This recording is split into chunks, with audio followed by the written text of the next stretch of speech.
Okay, so I have been working for the last, I don't know, probably about 3 days trying to figure out and how to work with OBS, Streamlabs OBS to be a little bit more specific, in preparation for my upcoming New Year's live stream, which I actually want to give a pretty big shout out to Adam over at EPOS Fox, because I was searching random things and I always seem to land on a couple of his different tutorials on how to do and achieve certain things in OBS. So he's kind of the go-to guy.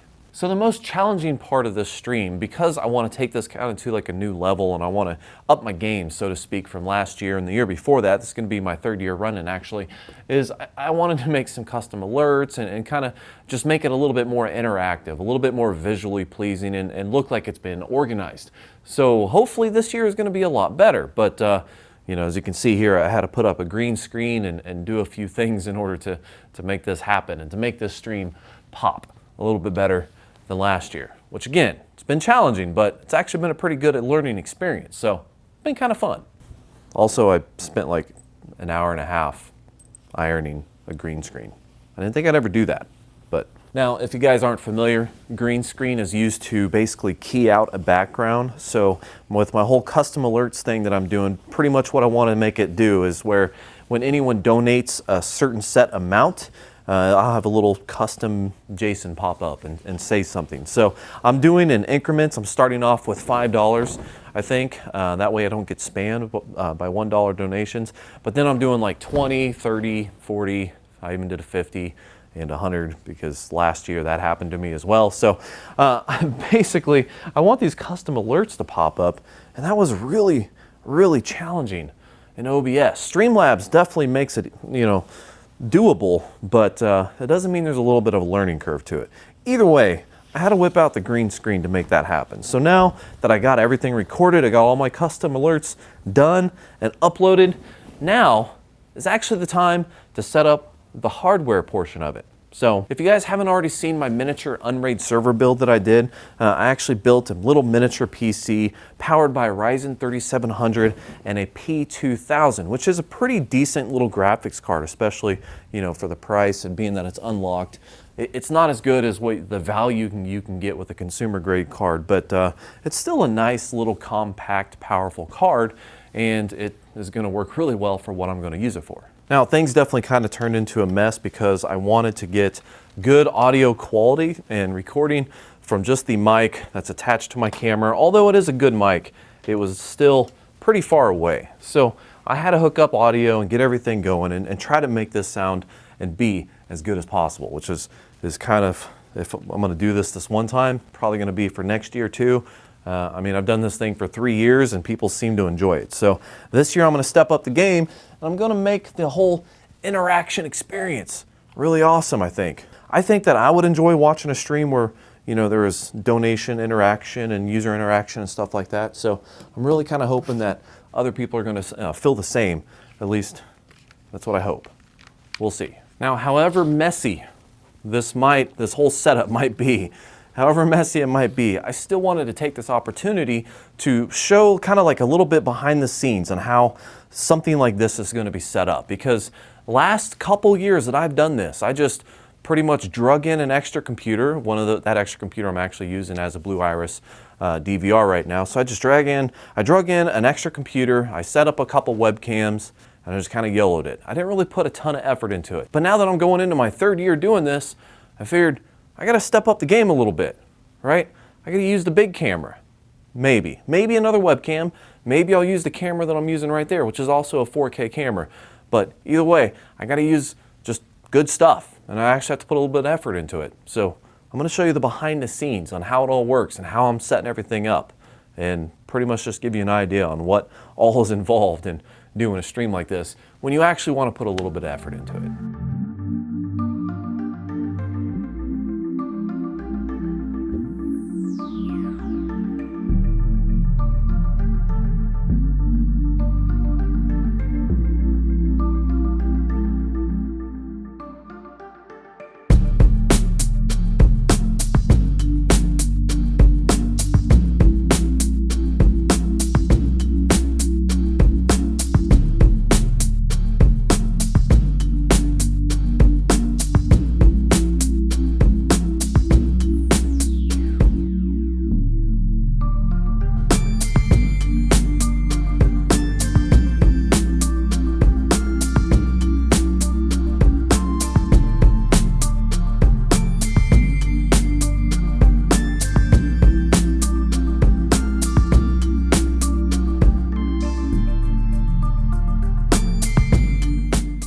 Now, the thing that's going to be connecting my big camera to my computer here is going to be a Magwell 4K USB capture device.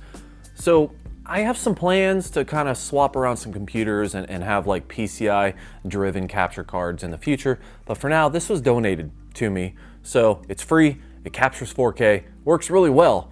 So for the time being, this is just kind of going to be what I'm going to use. Maybe next year, right? Either way, this plugs right into the back of the computer and I don't have to worry about needing a PCI slot in order to use a capture card, so that's nice. The only thing is something I definitely noticed when I try to run like a very long cable, like an HDMI cable, it definitely cut down the quality. So I'm using the shortest possible cable because, well, I want the best possible quality that I can get out of this big camera. So I think this should work though. Ultimately, I'm gonna get a capture card that could probably handle SDI, but that's, a problem for tomorrow. Plugging this into the HDMI, getting the 4K out on the camera itself should be good enough. Now, the only unknown that I think I have here is gonna be this. I didn't replace the basic stock fans that came with it with like Noctua fans, so it's still, just stock noise levels. So I'm kind of hoping that it's not gonna show up too much on camera. If it does, then I might like put like a box or something. I don't really know. I'm just kind of hoping that it's not gonna be too loud.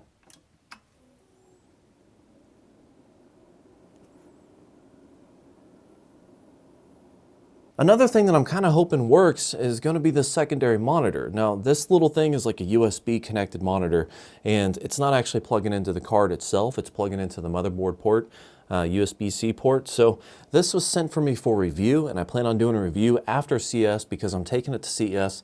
But pretty much it's a little 15 or 15.9 inch 1080p monitor that is just easily plugged into something, and then you have another monitor. Hopefully, if it works. There's no guarantee it's going to work. And kind of as expected, because I plugged it into the motherboard and not through the graphics card, and it's a Ryzen 3700 CPU, the monitor did not work. However, it is getting power, which means that I can hook up a little miniature HDMI cable to it. I'm going to get it to work. It's just not one cable. Now, this might not be the prettiest solution here, but basically what I have, since I have a P2000 in the system, this is going to be just a display port to an HDMI. Right, which is fine. And I'm doing it like that because all I have is an HDMI to the little mini HDMI adapter. So I don't have like a display port to a mini HDMI. But this should allow me to plug this in here, adapt it over to what that needs, and then plug the other end into the P2000. I know it's not pretty, but it should work.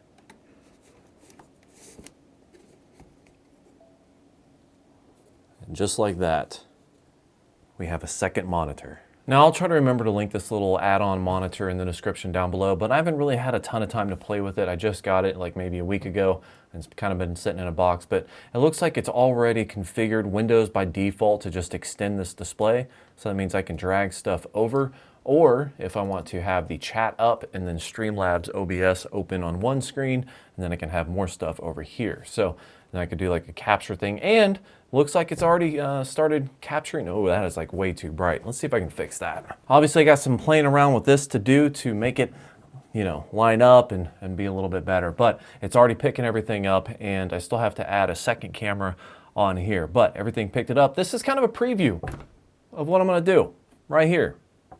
This has actually been fairly challenging to get set up. Custom designing and kind of laying this thing out, I know it's not the greatest. I'm not the best at design, but I do try.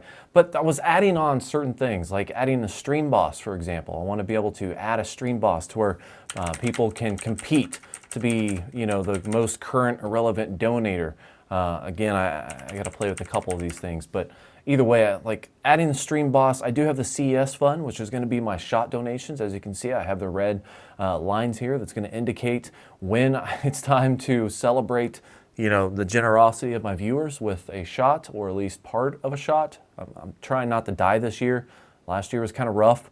So just, letting everyone know that I'm not going to hit it as hard as I did last year because that was really dumb. Also, I have these new beta blocker things for heart rate stuff that I'm not really supposed to drink that much on. So to give you a little bit of a preview on these custom alerts that I've been working on so much on the last few days, I'll play one donation. And there's a couple in rotation here, but I'll give you an idea of what it's like.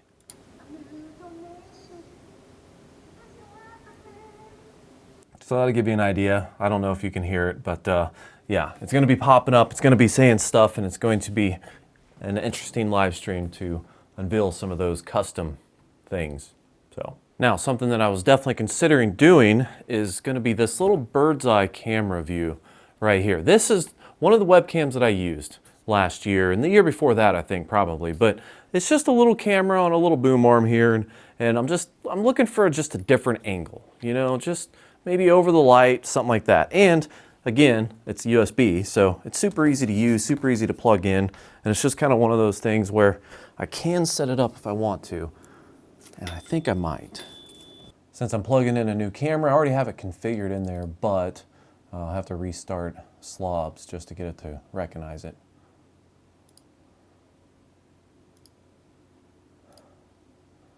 So basically, I was just going to put this camera down here, probably, or maybe up here, maybe up here, somewhere about here. I don't really know yet. I got to play with it and see the way, where and how I like it. But I do like the option of having that bird's eye view of the action and just kind of point it down like this. See? Look at that. Okay, so I have my bird view camera set up. I have my main camera set up. Everything looks like it's good. Now, I have to worry about audio. Of course, I have this mic up above me, which I'm definitely going to use for the stream because it's the best quality. Because it is the best quality mic that I have. However, obviously, I have to get that plugged into my computer. And to do that, I'm just going to use this simple audio cable. All this is going to do is take the microphone out port that's on the audio recorder that I have. This is a Tascam audio recorder. This has a microphone out or an aux line out. Just plug that in here. And then this should plug right into the back of the motherboard, into the microphone port, and should work perfectly. Because this thing actually has a port for a mic, a line in, and a line out. So I'm just going to plug it into the line in port, and then I'm going to turn on my audio recorder and see if I can pick everything up. Now this doesn't actually have to be recording anything to do the line out, which is a good thing. Testing, testing, testing, 1, 2, 3. So I have audio there. Now if I just go to my blank page here, I'm going to add a new audio source. Audio input. Let's go ahead and add another one. Line in.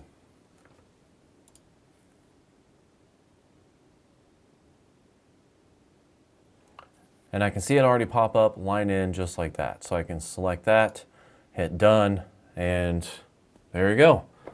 I automatically pick it up, and if I want to, which I probably do, I can turn up the volume just a little bit.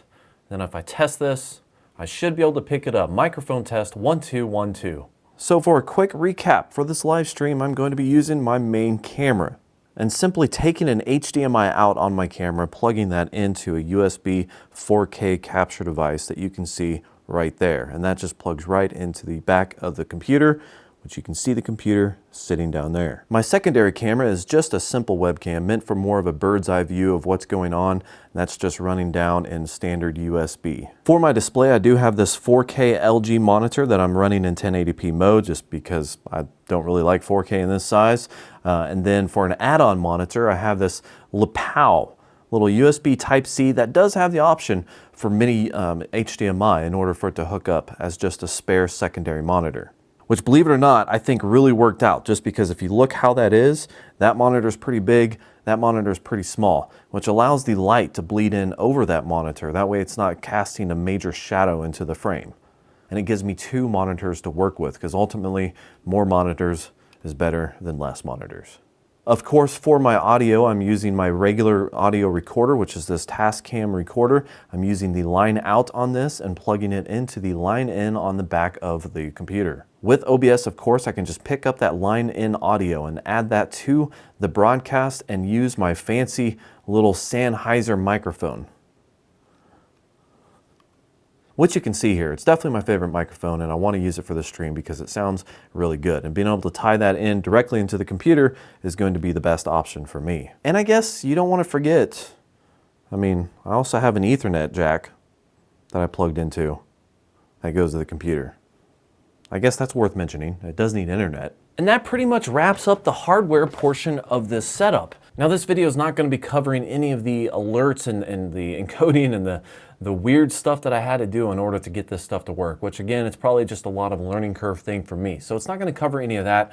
I may or may not cover that in the future. I don't really know because I kind of struggled and stumbled my way through all of it, but I did get it working. And now the only thing I really have to do is just line up the cameras and kind of get everything to, look how I want it as far as, what the angles are going to be, what the lighting is going to finally be. I just got to kind of make sure that everything is going to look good and framed right when I do start streaming this. But I may or may not go with the little USB camera up there. Just kind of depends. I might end up using my other camera, the one that I'm using to record this video now. The only thing I'm really stuck on is that camera quality is pretty good. So hooking up that and hooking up another USB capture card doesn't really make sense because it's just going to be a tiny little video and I'm not going to be relying on the quality of that video at all.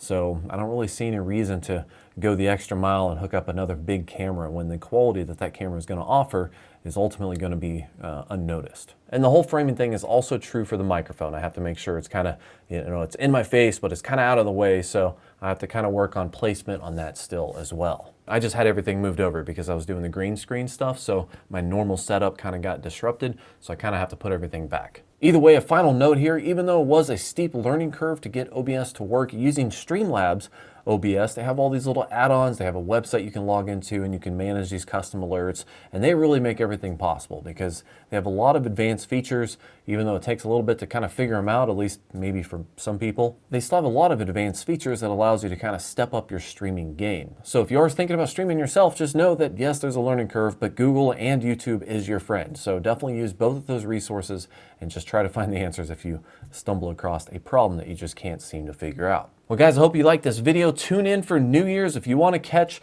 some drunken shenanigan, where I am basically going to be answering some questions that happened over the last month and, taking shots in celebration of donations and prep for CES 2020. It's more like a CES 2020 funding thing. Tune in next week to catch that. Thank you guys for watching. Like and subscribe and have yourself a good day.